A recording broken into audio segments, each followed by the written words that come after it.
Hello friends, good morning. My YouTube channel career care Shiksha Samiti में आपका स्वागत है। Myself Raja Babu Saini. पिछले वीडियो में क्लास 12 के मैथमेटिक्स में हमने आपको जो आर्ग्यू में कुछ सवाल बताए थे, आइए उसके आगे अगले टॉपिक पर डिस्कस करते हैं। आपका अगला टॉपिक है अवयवों पर संक्रियाएं, ऑपरेशन ऑन मैट्रिसेस। तो किसी भी अवयव पर आप क्या क्या क्रिया कर सकते हैं, उसमें आपका पहला है अवयव का योग। तो देखिए, किसी भी अवयव का योग कब संभव है, मतलब दो अवयवों का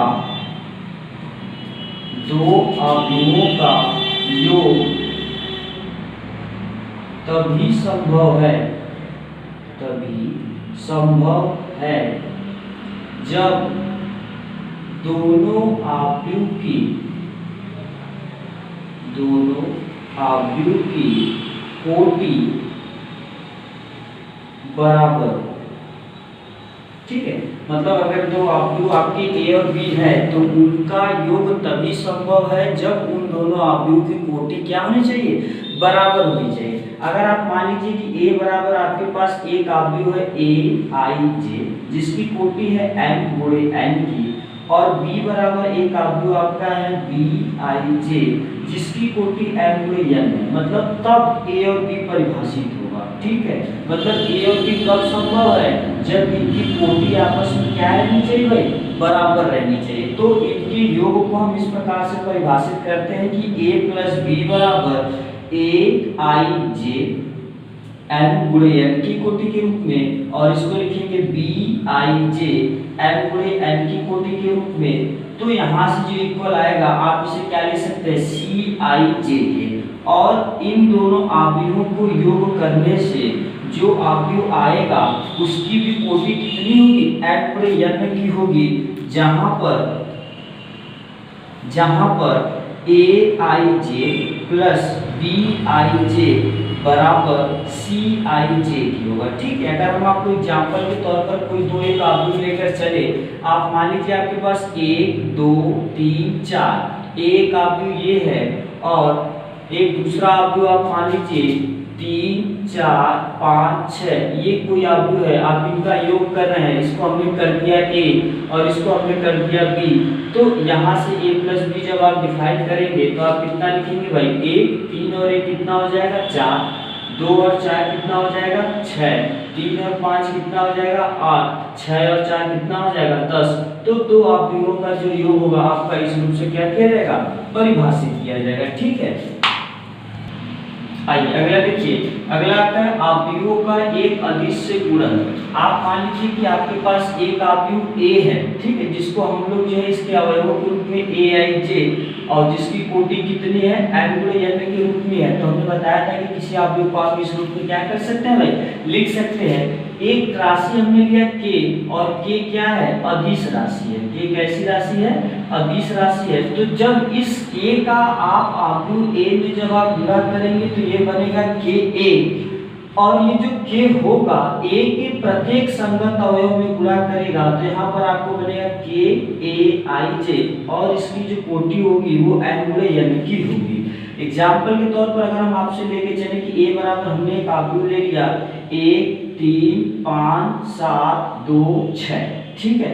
तो अगर हम कहें कि इसमें से 2a बराबर क्या होगा, तो ये जो 2 होगा, 2 का गुणा प्रत्येक इसके संगत अवयव में होगा। तो 2 1 कम 2, 2 3 6, और 2 बचे 10, 2 7 14, और उसके बाद जो है 2 दूना 4 और 2 6 के 12। तो इस तरीके से अवयव का अदिश गुणनफल क्या होता है, परिभाषित होता है। आइए देखिए अगला आपके इसके बाद है अवयव का ऋण अवयव। मतलब किसी भी अवयव का ऋण अवयव आप कैसे ज्ञात करेंगे। आप मान लीजिए कि आपके पास कोई एक अवयव दिया गया है a, आपके पास एक अवयव क्या दिया गया भाई, a है। तो a को हमने लिखा a i j के रूप में, और जिसकी कोटि m गुणे n की है। तो इसका जो ऋण अवयव होगा वो क्या होगा, माइनस a, और इसको क्या लिखेंगे, माइनस a i j, और n गुणे n के रूप में लिखेंगे। फॉर एग्जाम्पल अगर आप a बराबर जो है ले लीजिए 1 2 3 4, तो अगर हम आपसे कहें कि a का ऋण अवयव क्या होगा, a का कौन सा अवयव भाई, ऋण अवयव। जब a का ऋण आव्यूह का बात करेगा तो a बराबर आप कितना लिखोगे, माइनस का यहाँ गुणा कर देंगे, क्योंकि a का ऋण आव्यूह क्या होगा, माइनस a होगा। तो a है आव्यूह तो माइनस a, तो माइनस का गुणा प्रत्येक अवयव होगा, तो -1 -2 -3 -4।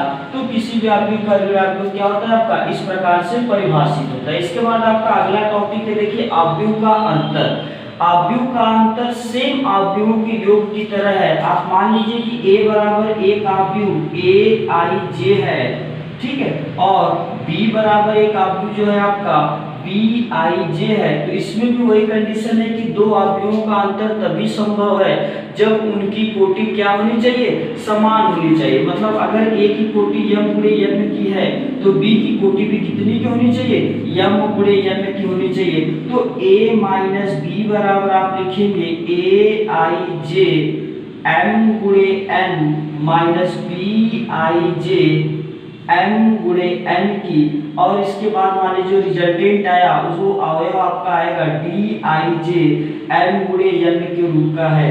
तो ये जो a माइनस b आपका है वो इस रूप से क्या किया जाएगा, परिभाषित किया जाएगा, जहां पर aij माइनस bij बराबर dij की होगा। ठीक है, एग्जाम्पल के तौर पर देखिए, अगर हम आपको दो आव्यूह लेकर चले, आप मान लीजिए कि a बराबर आपका एक आव्यूह दिया गया है 5 6 7 8, ठीक है, और एक आव्यूह b बराबर आपको दिया गया है 1 2 3 4, ठीक है। तो अगर हम कहें कि a माइनस b परिभाषित है कि नहीं, तो a की कोटि देखिए कितनी है, 2 गुणे 2 की, b की कोटि कितनी है, 2 गुणे 2 की, तो दोनों की कोटि बराबर, इसका मतलब दोनों का अंतर संभव है। तो यहाँ से आप क्या करेंगे, इनके संगत अवयवों को आपस में घटाएंगे। 5 में से 1 गया 4, 6 में से 2 गया 4, 7 में से 3 गया 4, 8 में से 4 गया 4। वो अलग बात है कि इनके अवयव बराबर आए, बट आप इनका अंतर इसी तरीके से करेंगे। आइए अगला टॉपिक देखिए आपका है आव्यूहों के योग के गुणधर्म। मतलब दो आव्यूहों के योग के क्या क्या गुणधर्म होते हैं। तो इसमें आपका पहला है क्रम विनिमय का नियम। क्रम विनिमय का नियम क्या होता है भाई, कि दो आव्यूहों का योग कर रहे हैं तो अगर उनका आप क्रम बदल दीजिए तो उनके मान पर कोई भी प्रभाव नहीं पड़ता है। आइए उस चीज को एक्सप्लेन करते हैं। हमने मान लिया कि a बराबर एक आव्यूह है जिसको aij के रूप में लिख रहे हैं, और b बराबर एक आव्यूह है जिसको bij के रूप में लिख रहे हैं। ठीक है, यहाँ से हम लोग पहले मान लिए कि a और b की कोटि क्या है भाई, बराबर है। ठीक है, तभी आव्यूहों का योग परिभाषित होगा।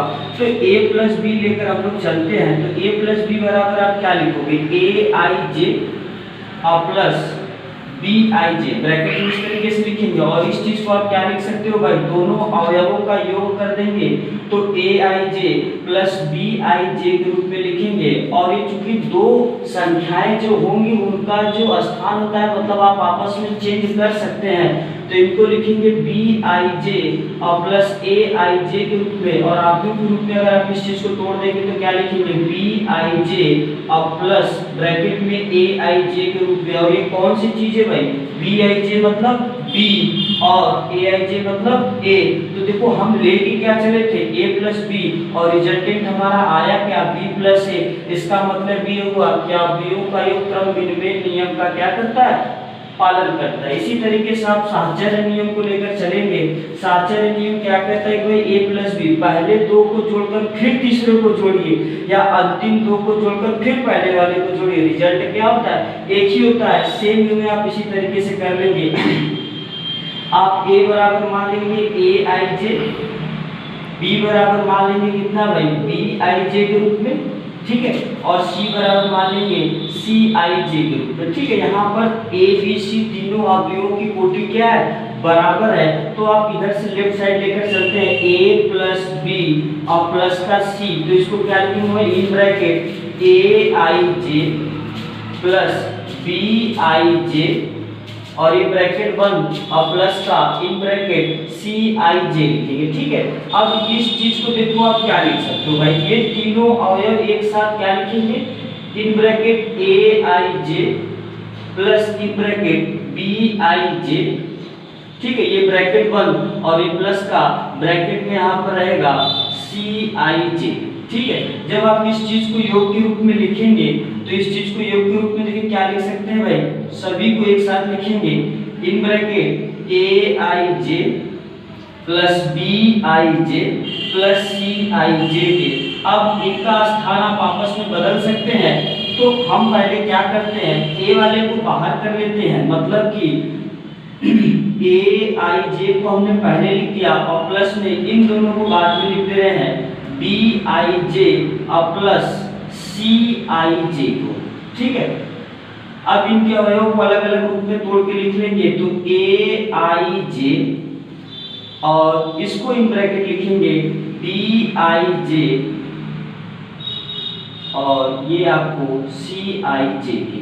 ठीक है, तो जरा आप यहाँ से देखेंगे, हम लेके क्या चले थे A plus B plus C और ये AIJ की वैल्यू कितनी है, A है और B की वैल्यू तो in bracket B plus C। तो यहाँ से आप देखिए लेके चले थे आप A plus B plus C, मतलब पहले दो को जोड़कर फिर तीसरे को जोड़ा जा रहा है और जो रिजल्टेंट आपका आ रहा है वो देखिए क्या है A B प्लस C और जो रिजल्टेंट वहां से आएगा A और लास्ट के पहले दो को जोड़ दिया जाए, मतलब शुरुआत में दो को जोड़कर तीसरे को जोड़ा जाए या अंतिम दो को जोड़कर फिर पहले को जोड़ा जाए, जो रिजल्ट आता है वो बराबर होता है, इसका मतलब अवयवों का योग साचर्य नियम का पालन करता है। आइए देखिए अगला टॉपिक आपका है योग के तत्समक का अस्तित्व, मतलब किसी भी अवयव का तत्समक अवयव आप कैसे ज्ञात करेंगे। तो देखिए तत्समक मतलब होता है इकाई, मतलब उस सिस्टम की ऐसी कोई वैल्यू जिसको उस पर अप्लाई किया जाए तो उसके मान में कोई भी प्रभाव न पड़े, यही आइडेंटिटी तत्समक की परिभाषा होती है। जैसे योग की बात करेंगे तो योग के केस में शून्य आपका इकाई होता है और जब गुणा की बात करेंगे तो गुणा के केस में आपका एक इकाई होता है। ठीक है, तो यहाँ से देखिए अगर कोई आपको A बराबर AIJ है जिसकी कोटि M की है, तो ये O आपको जो लिखा गया है ये आपका क्या है, शून्य अवयव।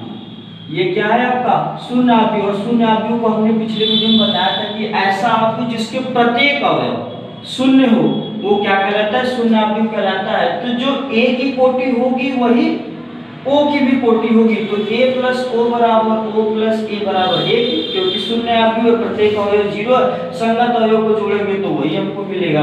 उसके बाद दूसरा आपका योग के प्रतिलोम का अस्तित्व। प्रतिलोम मतलब जस्ट ऐसी कोई वैल्यू जो उस पे अप्लाई किया जाए तो जो रिजल्टेंट रहे उस सिस्टम का इकाई आ जाए। तो A अगर आपका योग की दशा में, मतलब जैसे हम एक एग्जांपल लेते हैं 5 है और 5 का हमारे योज्य दशमक क्या होगा, तो भाई आप ऐसी कोई वैल्यू लिखो जो योग का इकाई आ जाए। तो योग का इकाई होता है 0, मतलब यहाँ पर आप कितना लिखेंगे -5। तो योग की दशा में आपका प्रतिलोम पूछा है, तो अगर A कोई अवयव है और योग की दशा में आपका इकाई होता है 0, तो इस कंडीशन में A में माइनस अगर ये आप जोड़ देंगे तो आपको शून्य अवयव मिल जाएगा। तो ये आपका होता है योग के प्रतिलोम का अस्तित्व। ठीक है प्यारे बच्चों, आप लोग इसको जो है देखिएगा, इसमें जितने भी हमने टॉपिक आपको बताए हैं आप उसे बुक से लेकर डीपली स्टडी करिएगा और इस पे जितने भी एग्जाम्पल दिए गए हैं आप उसे लगाइए। इसके आगे जो है जो भी होगा हम नेक्स्ट वीडियो में देखेंगे। Thank you.